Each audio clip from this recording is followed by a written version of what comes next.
हुजूर अकरम सल्लल्लाहु अलैहि वसल्लम की मोहब्बत में अगर जान भी चली जाए तो ये घाटे का सौदा नहीं। दिलों में उतरने के लिए सीढ़ियों की नहीं बल्कि अच्छे अल्फाज और अच्छे इखलाक की ज़रूरत होती है।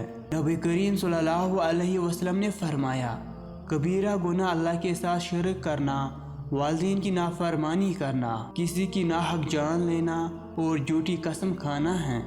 और सुकून पाता है क्या है? अकेले बैठकर रब से गुफ्तगू करना। अगर आप खुशगवार और मुतमईन ज़िंदगी गुजारना चाहते हैं तो लोगों से न जीतें, लोगों को जीतें। लोगों पर न हंसें, लोगों के साथ हंसें। अमल के बाद नतीजा नीयत का निकलता है और लोग समझते हैं कसूर किस्मत का है। इंसान का ज़वाल तब शुरू होता है जब वो अपने मुखलिस लोगों से मुनाफिकत शुरू कर देता है। सबसे बड़ा जाहिल वो है जो एक पत्थर से 2 दफ़ा ठोकर खाए।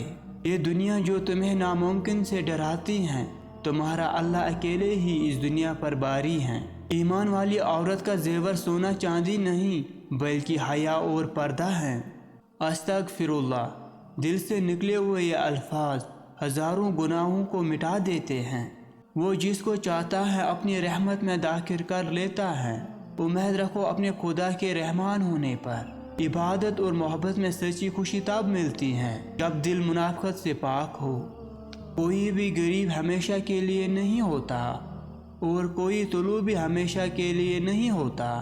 बेहतरीन है वो लोग जो ज़िंदगी के उरूज व ज़वाल में अपने रब की रज़ा पर शुक्रगुजार रहते हैं।